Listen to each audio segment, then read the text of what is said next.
Um, Thanks for joining, everybody. Neto, Mike is not on officially on our subcommittee, correct? Correct. He's not on the commission. Yeah, okay. Okay, so let's go ahead and get this meeting started. Call the meeting to order of the Housing Desegregation Subcommittee of the Commission on Equitable Housing and Development.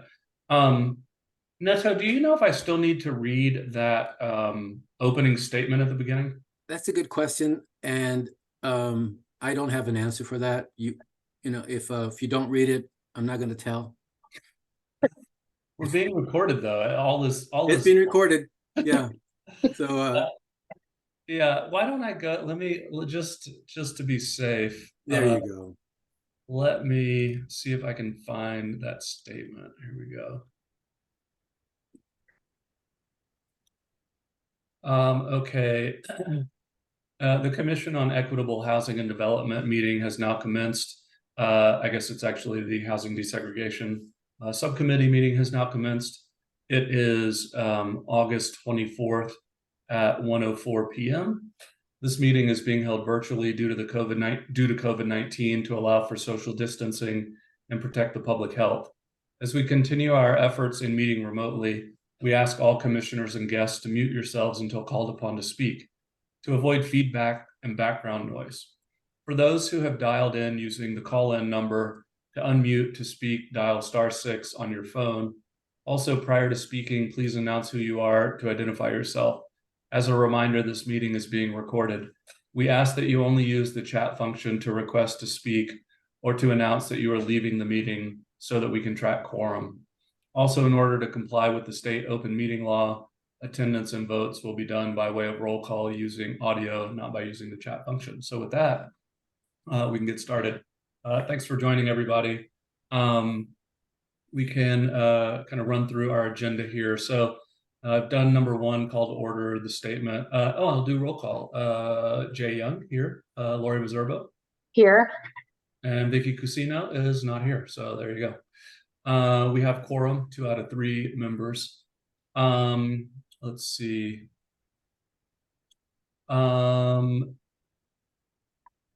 Javier, I see that you have joined. Remind me, are you with the City of Tucson's Office of Equity? Correct, yes. Do you have any updates for us? You are number 2 on the agenda. No pressure either way. If you do, great. If not, we will move on to number 3.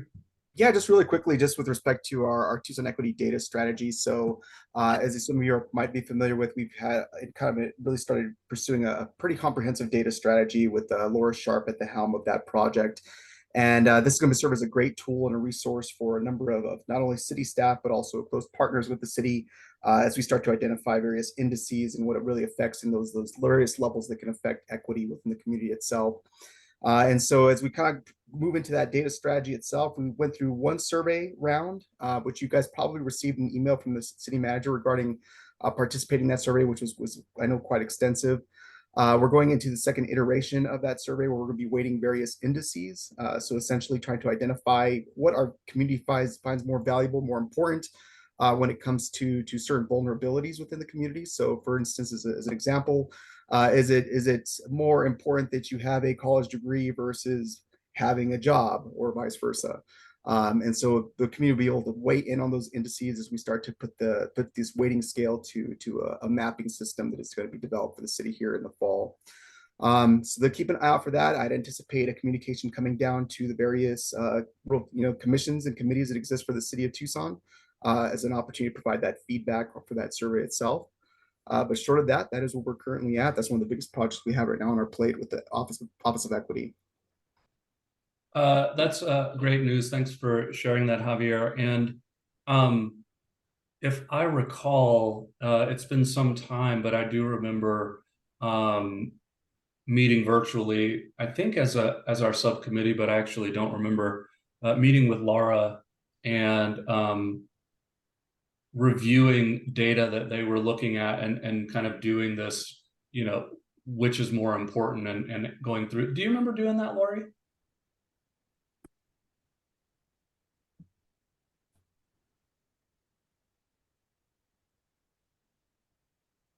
Sorry about that. Say it again, Jay. Do you remember us meeting with Laura Sharp and looking with her at the data that they were looking at and trying to determine which things were more important than others? Related to transportation? I feel like it was like kind of all equity issues, but honestly, I don't remember. And it was, I mean, I would say at least a year ago, but my chronology is never great. I remember meeting with Laura about the transportation survey, but I don't remember meeting about all equity issues, but that Yeah. doesn't mean it didn't happen. Yeah, that's, yeah. Yeah, Go ahead. and certainly, you know, that survey is going to be something, like I said, it's something to help to inform that tool, that data tools it's developed, and we anticipate having that tool available for city staff and close partners, probably the end of October, early November is what our current time frame is. Cool. Joe, did I see your hand up? Well, I was just going to say, I remember in the subcommittee meeting with Laura and talking about mapping areas of opportunity and how that related to equity and looking at those maps, not really going through granularly and saying, oh, we think this thing is more important. I know there was a survey about kind of the prioritization, but in the committee, I think it was just kind of a little bit more general. But we were talking about the areas of opportunity and how it related to equity for sure. Yeah. Thanks for that. Opportunity mix. Yes. Yeah. And you know, I don't remember what the most recent survey, Javier, the first iteration of it that you said went out. When did that go out? Because I don't remember. That was sent out from the city clerk's office with a personal note from the city manager. That would have been probably sent here in, I believe it was June is when it was sent. Oh, I don't remember receiving that. Lori, do you remember? No. Okay. Well, I'll have to certainly do some follow-up then potentially on that part, but I know it was sent to certainly chairs of the committee and things of that nature, and they were getting out. We did see an increase in the number of respondents too, that it dramatically increased the number of respondents based on that initial communication. So we'll make sure you guys do get that second iteration as it's developed. Yeah, that would be great. I mean, I think, oh, hey, Vicky's here. Hey, Vicky, welcome. Hi there. Sorry, it's hard for me to get here at this time. I apologize for being late. No worries. Thanks for joining us. Let the record show that Vicky Cusino has now joined the meeting, and we have all the subcommittee members here.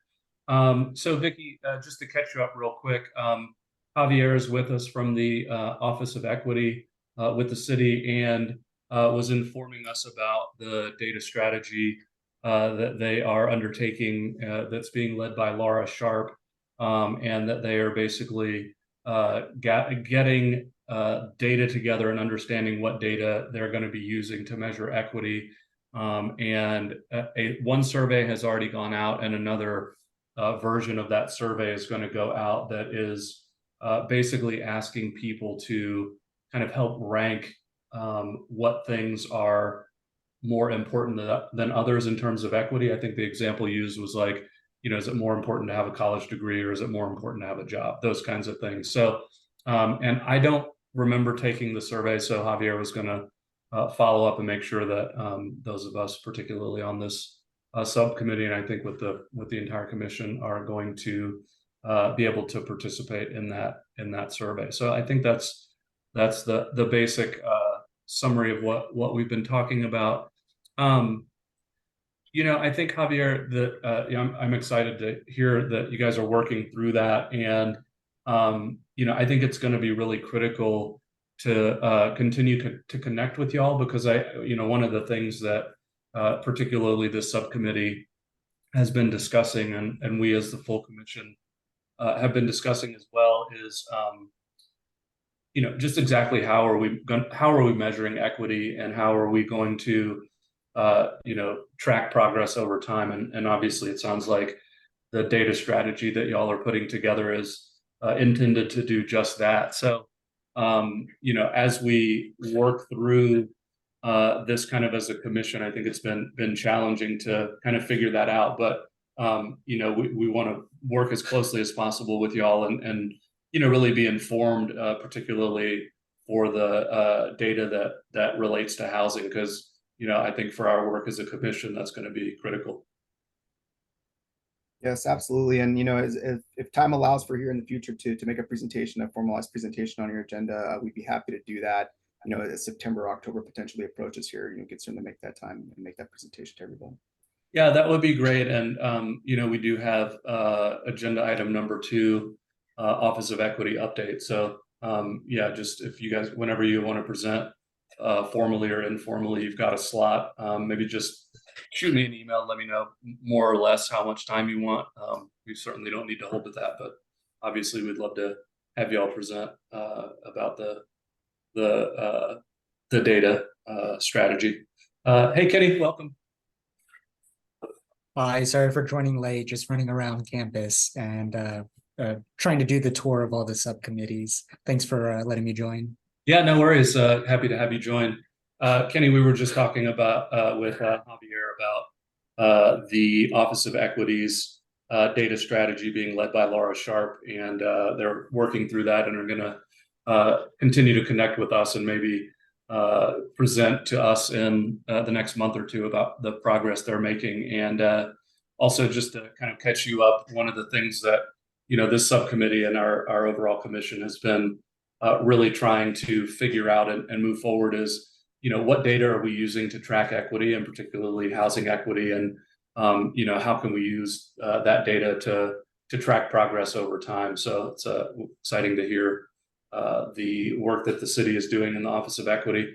Any other thoughts or comments, y'all, about the data strategy and what Javier has shared with us?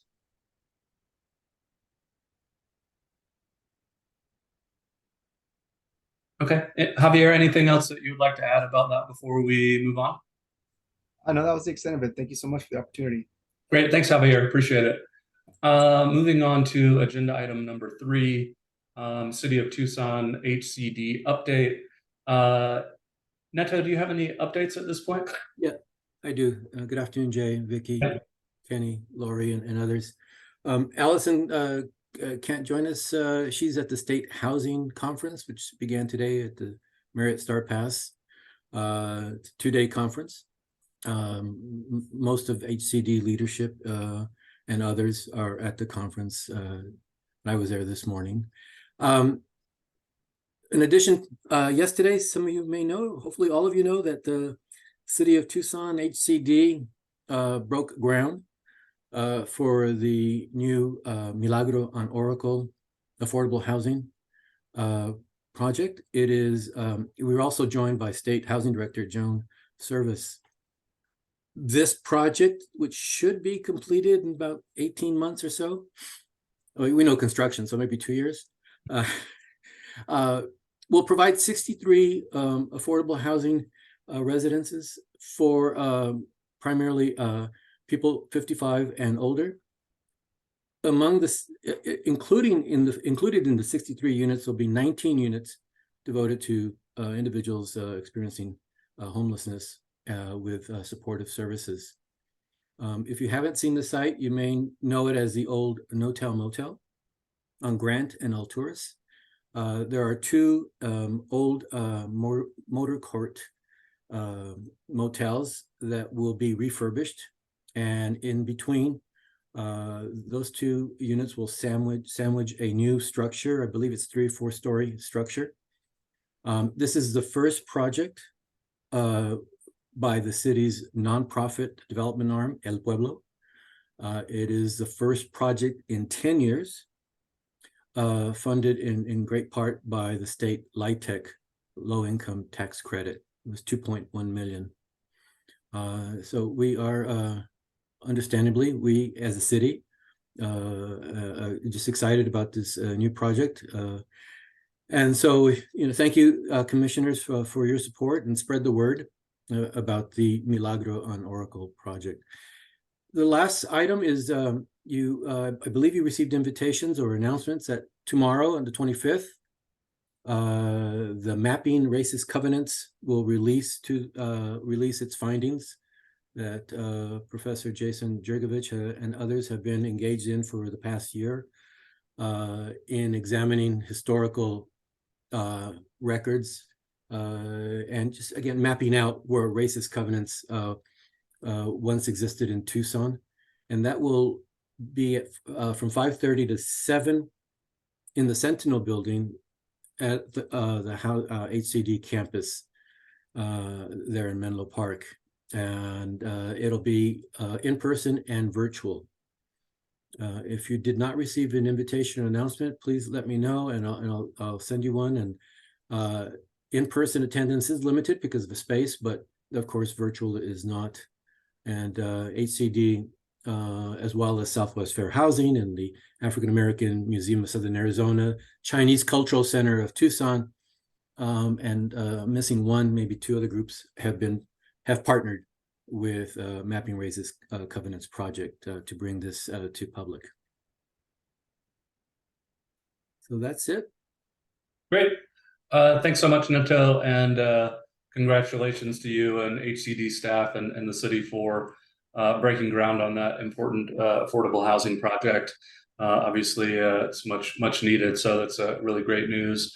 And also, yeah, the Racist Covenants Project event tomorrow night. I plan on being there, and yeah, really looking forward to you know, the outcome of that work. And it really is another critical piece of the puzzle, particularly related to the work that we do for the Housing Desegregation Subcommittee. I had a sneak preview of the results, not final, but a sneak preview. Really interesting.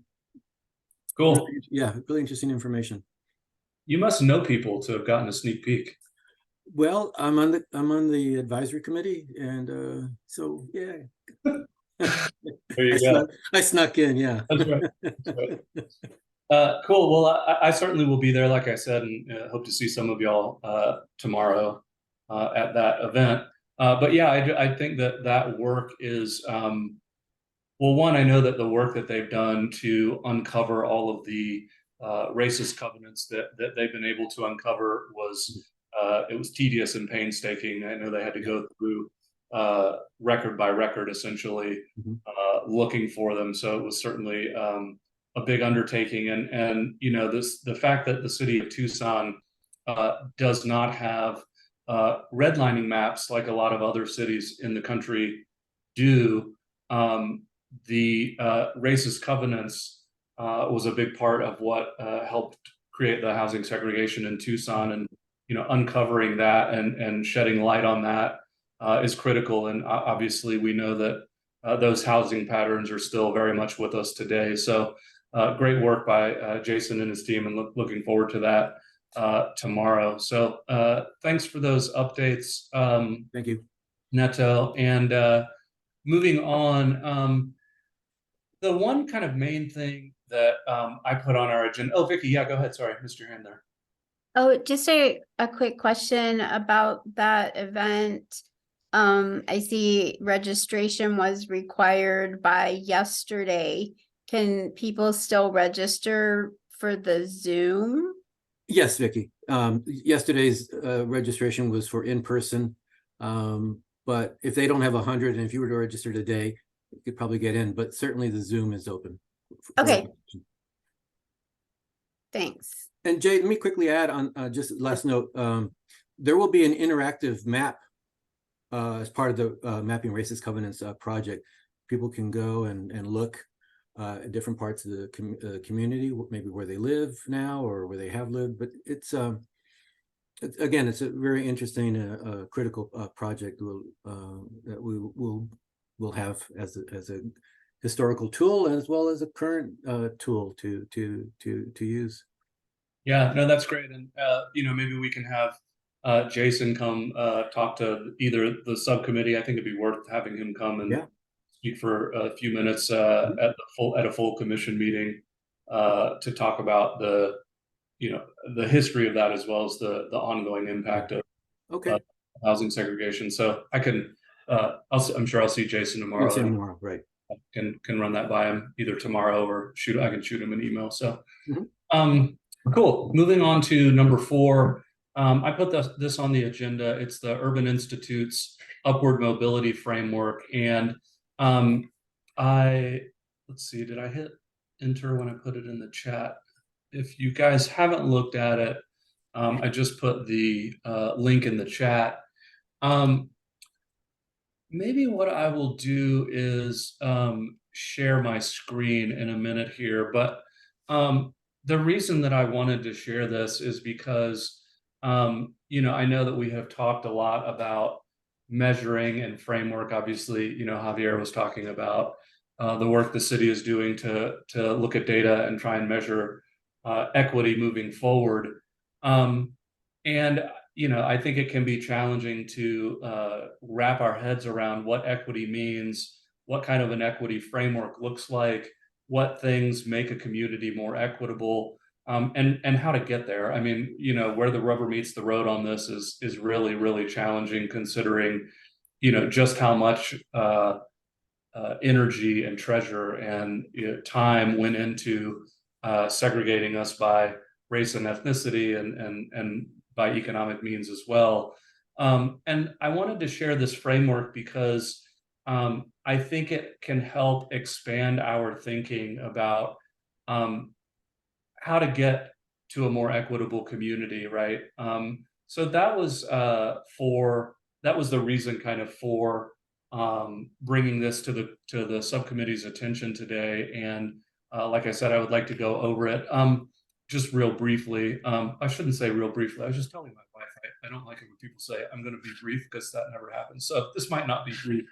But anyway, does anybody, before we kind of jump into this and before I share my screen, does anybody have any questions or thoughts before we dive in? Okay. So let's see here. I'm going to see if I can share my screen. Share screen. Host disabled participant screen sharing. Do you know if that can be changed, Neto? Let me make you a co-host. And I'm having a little difficulty, but it should make you a co-host. Oh, that was Javier. Sorry. Javier, Jay, English is not my first language. All right, try that. Okay, let's see. All right. I think this is going to work. Okay, can you guys see? Okay, I see. I think I see what I'm sharing, the Urban Institute's Upward Mobility Framework. So there's a whole website dedicated to this exercise by the Urban Institute. It's called the Upward Mobility Framework. I think one of the things, just kind of off the top, that I noticed, and please feel free to jump in, anybody, if you've got any thoughts or comments. Otherwise, I'm just going to kind of ramble, so please do interrupt me. But what I do like about this, just kind of off the bat, is that the way that it's framed, really the way that it's titled, the Upward Mobility Framework. I think equity, as it's gotten to be more mainstream, has somewhat lost its meaning. Kind of like the word sustainability and things that are sustainable kind of have lost their meaning. But what I like about thinking about upward mobility is, I think it really kind of highlights the idea of opportunity and people being able to access the things that they need to become more upwardly mobile, and to be kind of have economic mobility, to have mobility in terms of where they choose to live. So really about kind of creating opportunities and pathways for folks to be able to thrive wherever they may choose to live. So I just clicked on the kind of work through this before the meeting, and I just clicked on the kind of getting started page, and it really, I think, outlines well why of this. I think what else is interesting about this is that it has actually engaged 8 counties throughout the country to implement this framework and to actually measure equity in their community, which obviously is something we've talked a lot about. So it's comparing, prioritizing community needs, right? Like, what are the things that are going to have the greatest impact mobility. And what I like about this as well is that I think in order to do that, you really need input from the community, which I think is something that, we've talked about and all realize is really lacking, at least from our commission standpoint. Just a couple of other things, again, that we've talked about, right? Setting targets. So, when we're talking about housing equity, where are we trying to get to? Like, what's wrong and where are we trying to get to so things would be better? And then again, assessing progress over time and holding stakeholders accountable. There's a lot of metrics and evidence, and if you're a real data geek, you can get into that part of this framework as well. There's a resource library, et cetera, et cetera. It shows you the counties so far that have participated in creating this upward mobility framework and study.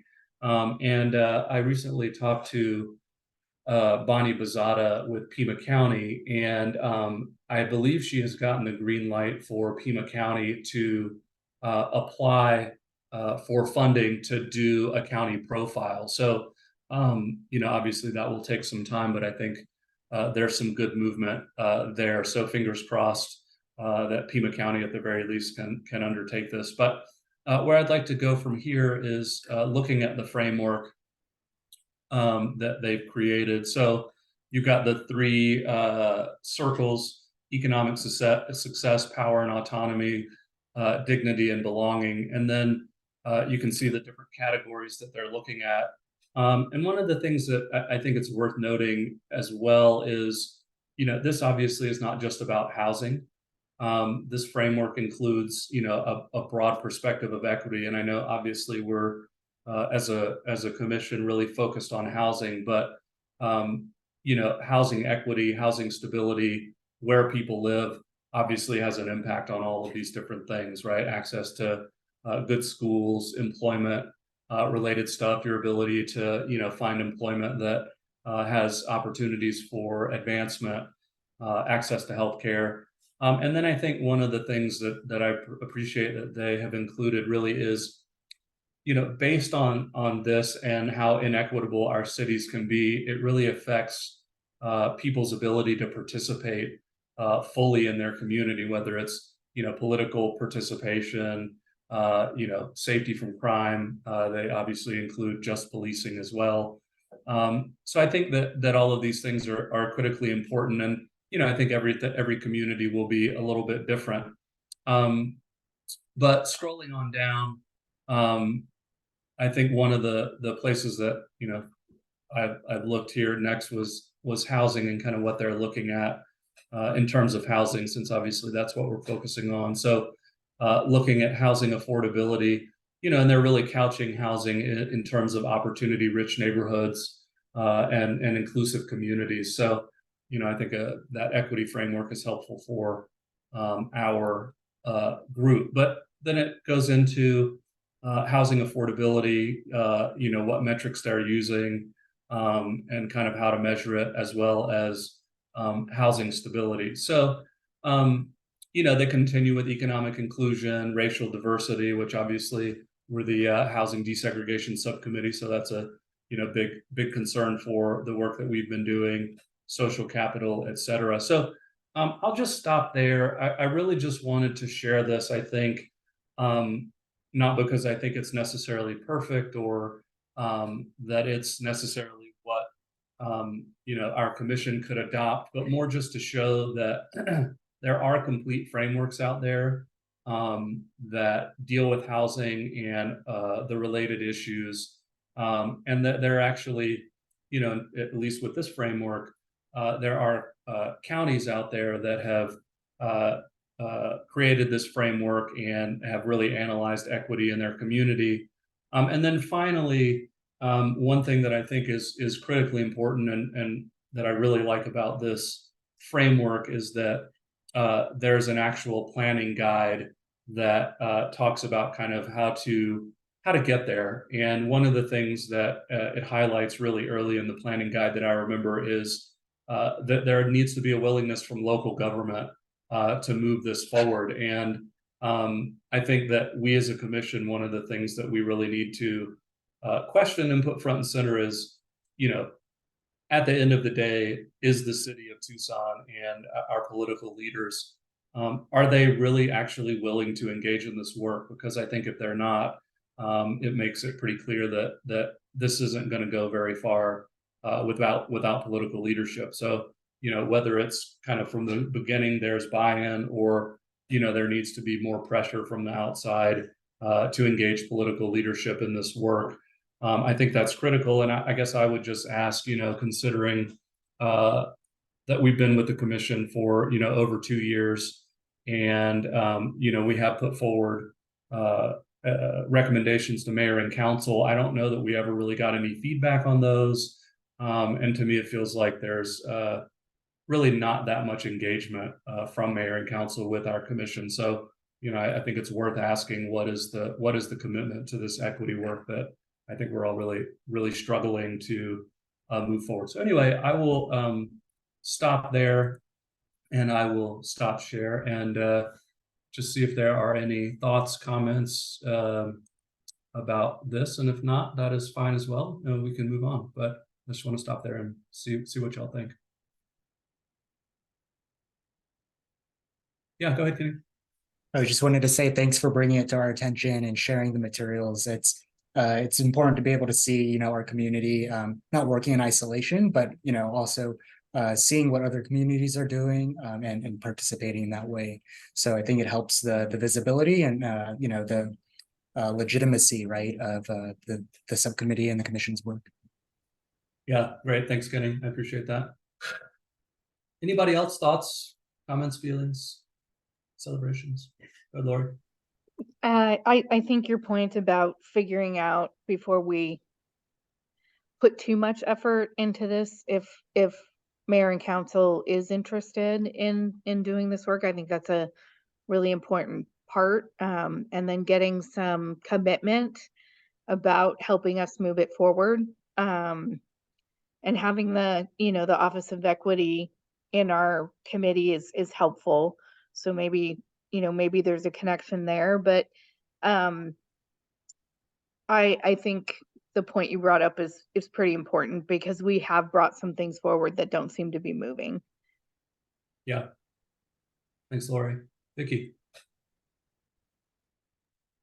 Well, just to follow that up, I've missed a couple meetings, and I feel like I haven't missed anything because we're having the same conversation about that commitment, and that we bring things forward and nothing happens to them. And so it's very disconcerting that we spend the time in these meetings, and I'm not really starting to think, like, why are we doing this? So Yeah. it's just a note. We spend a lot of time in meetings.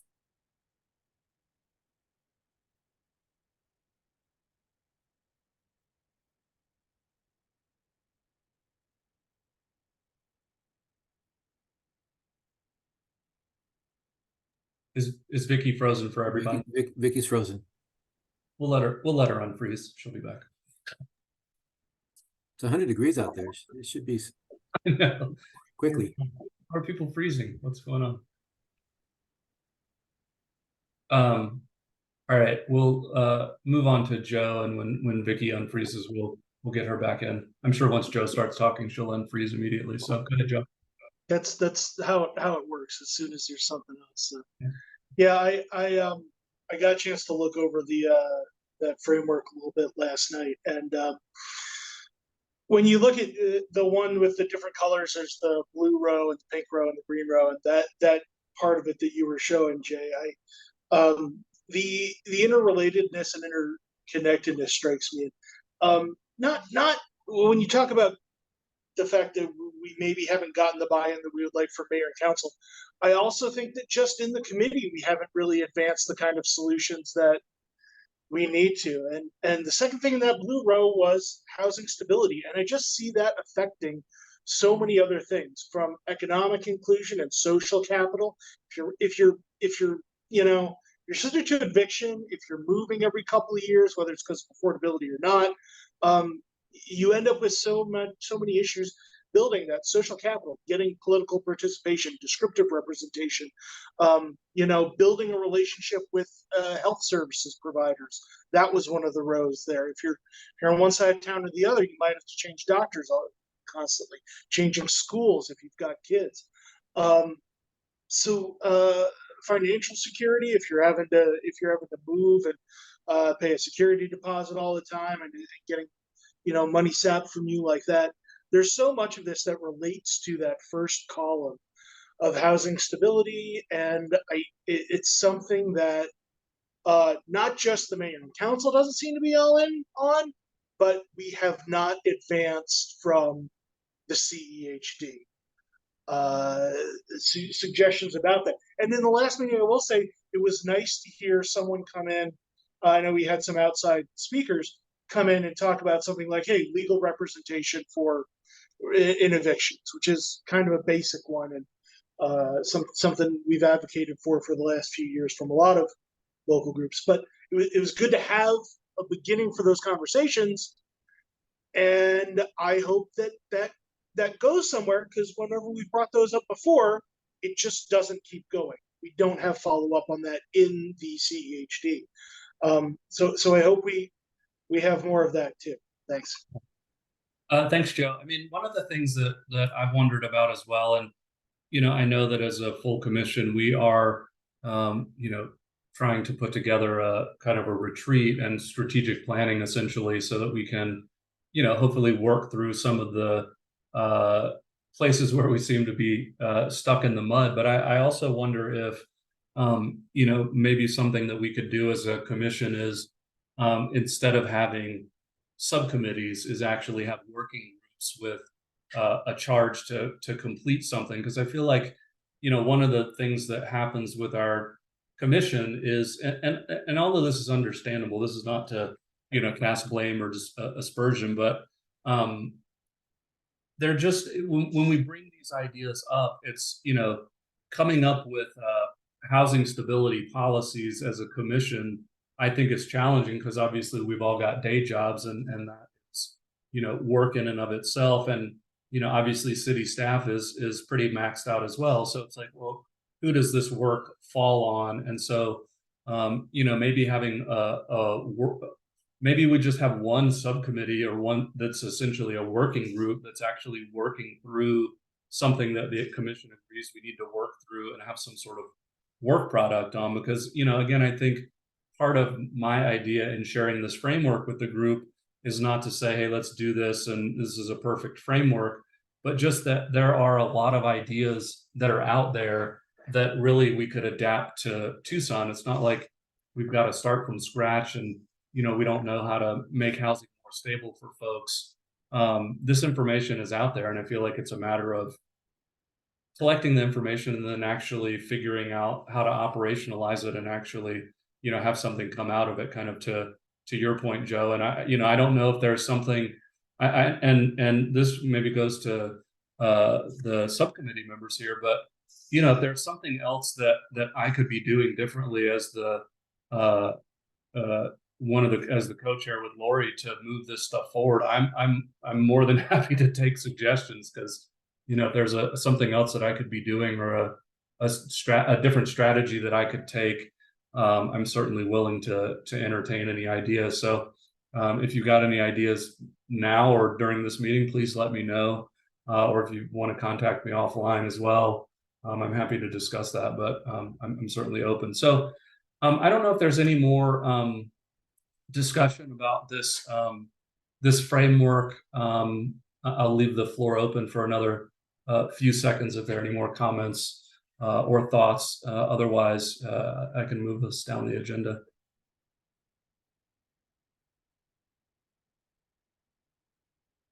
Okay. Moving on to number 5.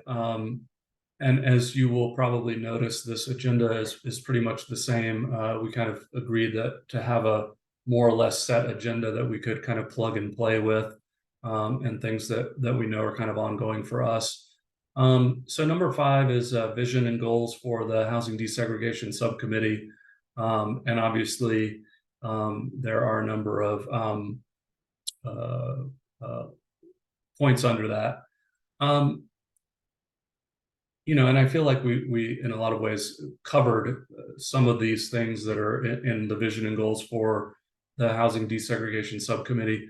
I don't really have a whole lot to add here. Do anybody have any thoughts about these 5 things? Anything that we need to discuss? Anything action items for our next meeting? I think the other thing I'll just throw out there is, for me, I feel like, kind of like Vicky said, it feels like we kind of spin our wheels, and that's partly why you know, some of our recent subcommittee meetings have been canceled. But you know, I'm also hesitant to do a whole lot before we kind of have our visioning and strategic planning as a full commission. So anyway, with that being said, any thoughts or next steps or action items for anything under vision and goals?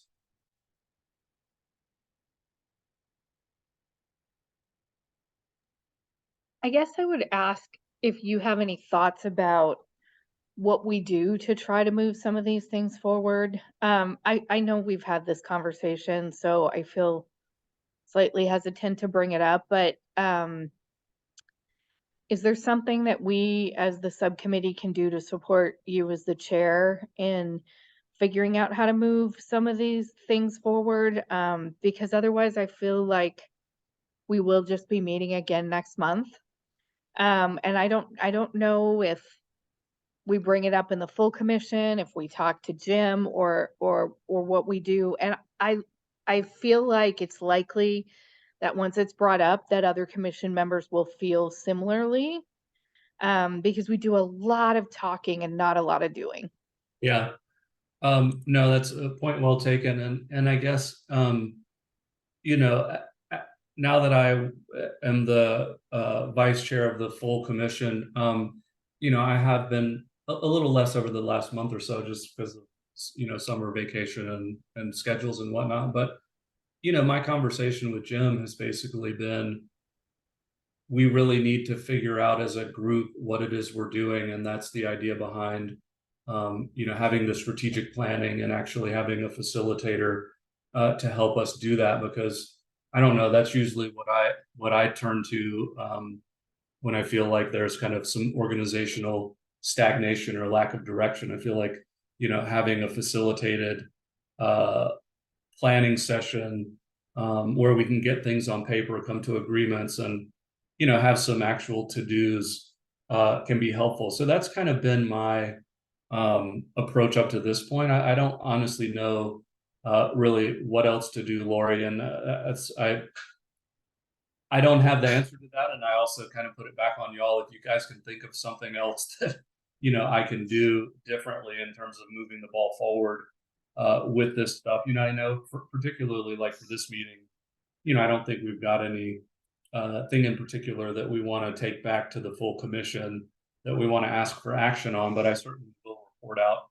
I've taken some notes about some of y'all's comments, and obviously I have our agenda today, and we'll report out about that, and you know, continue to share some of our concerns regarding lack of progress. But that's kind of where I am at this point. So again, I don't I don't know how to answer your question, and would like I said, put it back on y'all. If y'all think of some things that I could be doing differently, I'm happy to entertain that.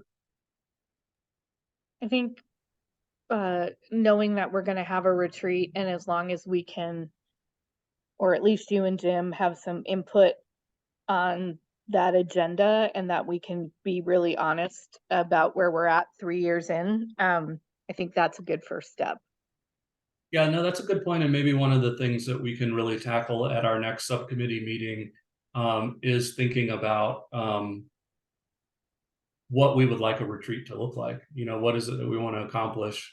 Might be easier for us to have a conversation as a smaller group and get some of that down on paper. I'm sure we'll talk about it as a full commission. But so, I mean, that also brings me to something I've been thinking about is, do we want to have another meeting next month as a subcommittee or do we want to wait until, you know, we've had our strategic planning retreat or whatever that ends up being? Because, you know, again, we are kind of spinning our wheels. I'm happy to have them, but at the same time, I don't you know, it does get a little frustrating spinning our wheels. So what do you guys think? Do you want to continue to meet? Do we want to have a meeting next month, or do we want to wait? What do you guys think?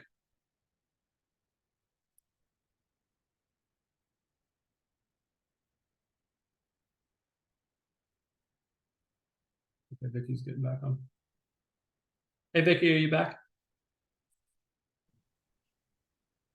Yes, I thought I just lost internet, but I lost power for a few minutes in the house.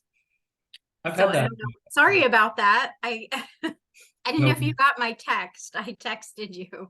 Oh, thanks. I actually didn't see it, but thanks for. Yeah, I didn't mean to just disappear. Like, I was just asking Vicky, if we did indeed as a subcommittee want to meet again next month, or if we want to, you know, kind of suspend our meetings until we have our full commission kind of strategic planning retreat. And I'm happy to do whatever, but I know that, you know, I don't want to continue to, or I don't want to, you know, waste people's time if we're just going to continue to kind of talk about the things we've been talking about without much direction about where we're going as a full commission. I don't know. I guess really this question is to you, Lori and Vicky. Do you guys want to meet next month, or have a short meeting, or just wait until we have our planning retreat?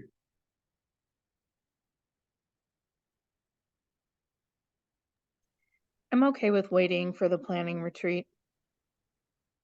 Okay. I see you nodding, Vicky, as well. Okay. So I think then I will take that into consideration and likely not meet unless, you know, something comes up that we really need to meet about that, you know, kind of can't wait. I can't imagine what that would be, but let's say that at least for next month, we will not meet while we wait on the figuring out the strategic planning stuff. So let's see. If there's nothing else under number 5, I'll move on to number 6. Oh, Joe, you have your hand raised. Go ahead. Yeah, a couple things. Can I ask?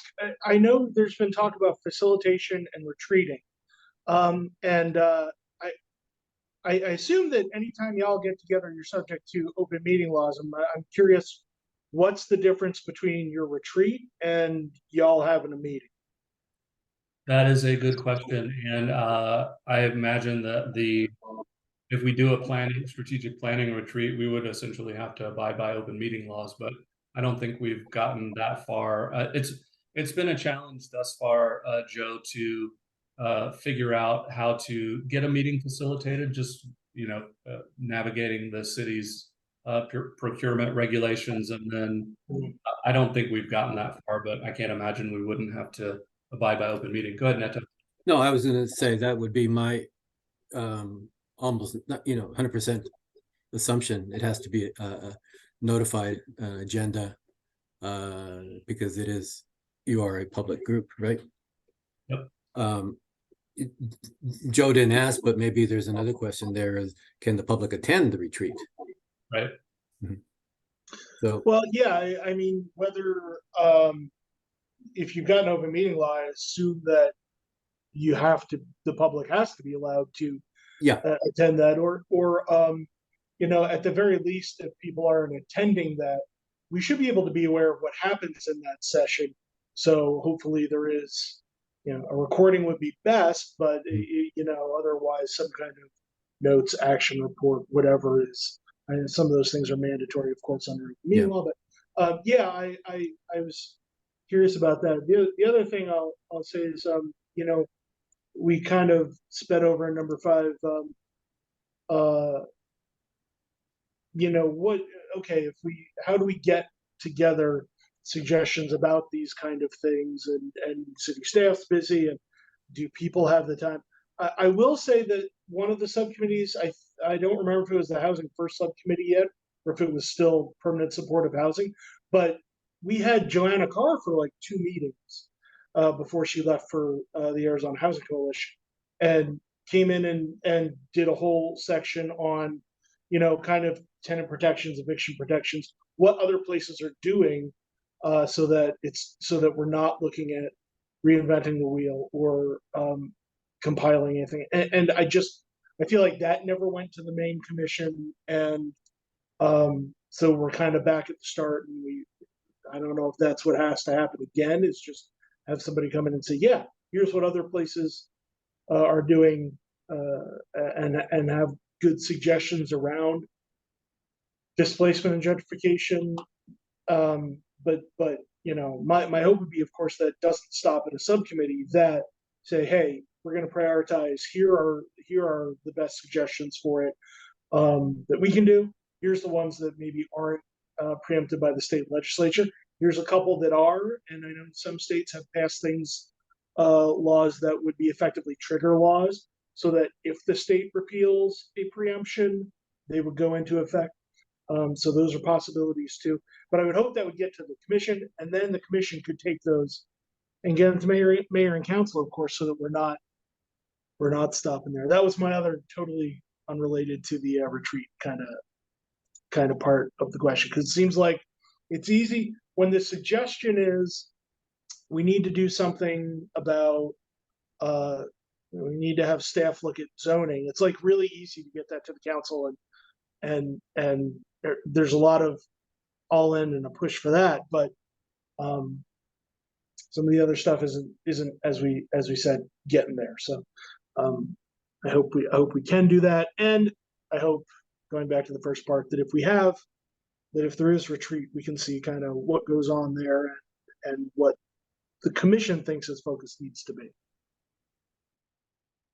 Yeah, that's great. Thanks, Joe. And, you know, just kind of along your point there, you know, we had a group of students put together an equity study for us to, you know, shed light on a lot of this stuff. And, you know, that was, you know, going on a year ago now. I mean, 9 months ago that we got that study. And, you know, again, it's like the examples are there, and, you know, the idea of recreating some of these things for Tucson doesn't seem like a huge stretch, but yeah, we haven't been able to get there yet. So yeah, go ahead, Kenny.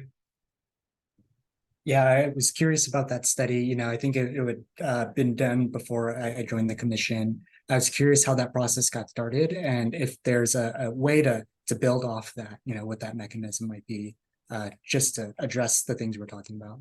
Yeah, no, it's a great question. So the way that came about is that I am connected with Professor Deirdre Pfeiffer at ASU, and she had a class that was looking for a class project, and I knew that we were wanting to know more about equity as a commission, and so the idea of having the students create kind of like a preliminary equity study, or like, hey, this is what some other cities have done in terms of looking at equity.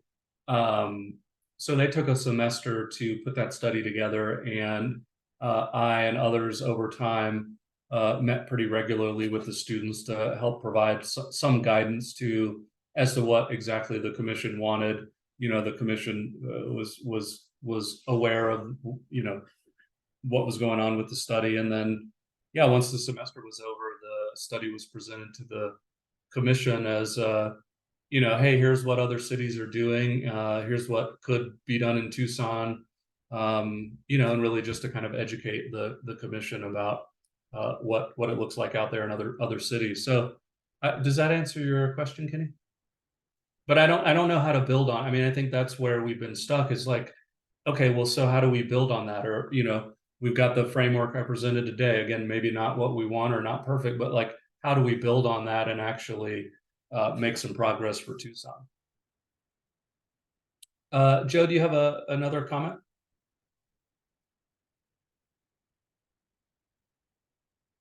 Not really. My hand was just still up. I think I kind of share the frustration, though, of course, and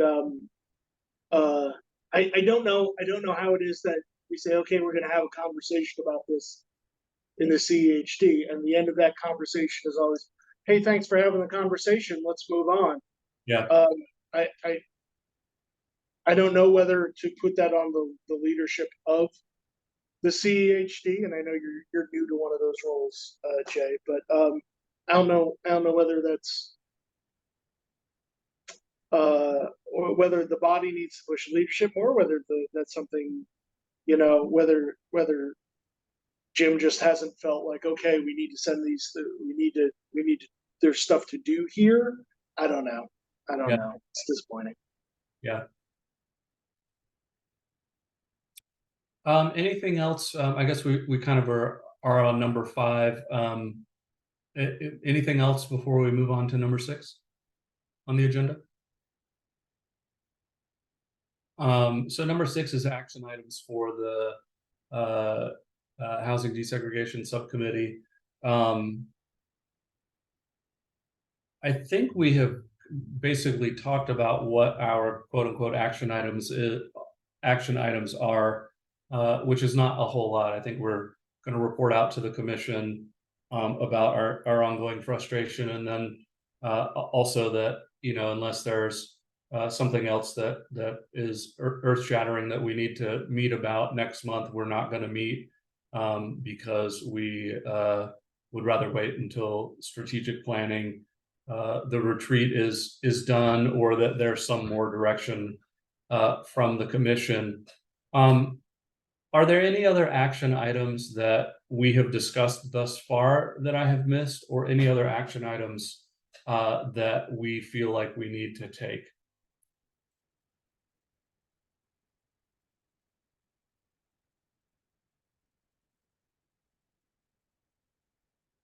All right, hearing none.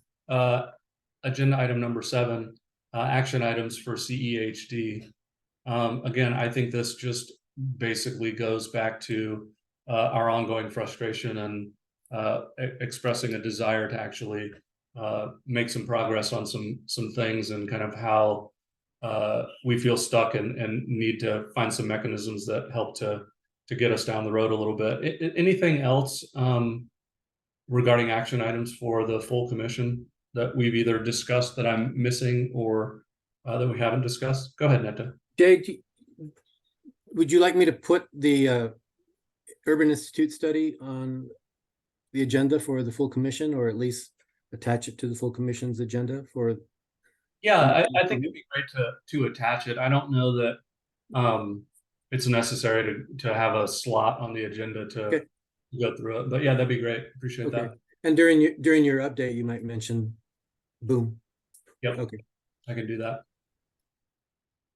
Anything else for number 7, y'all, before we move on? Okay.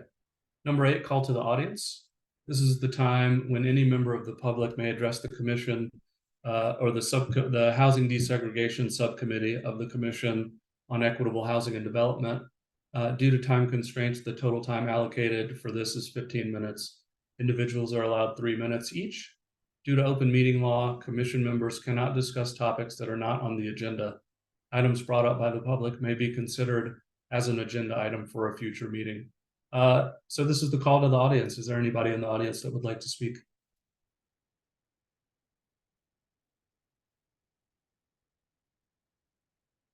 Okay, hearing none, I will move on to number 9. Next steps. We would have met September 28th at 1 o'clock, but we've obviously decided not to do that, not to meet. And you know, Lori and Vicky, if you guys change your mind and want to meet, please just let me know. I'm happy to meet, but as of this point, we will just consider that we're not meeting next month. And I'll let the commission know. Obviously, Neto's here, so he can note that as well. Any other next steps for us, y'all, that we haven't covered or that we need to discuss?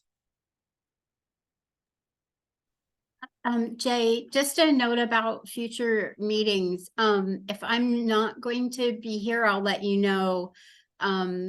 Usually I can make the time, but sometimes I'm running late because I teach right before this. And if students stay after, I have to be there for them. So that's why I might run a few minutes late for these.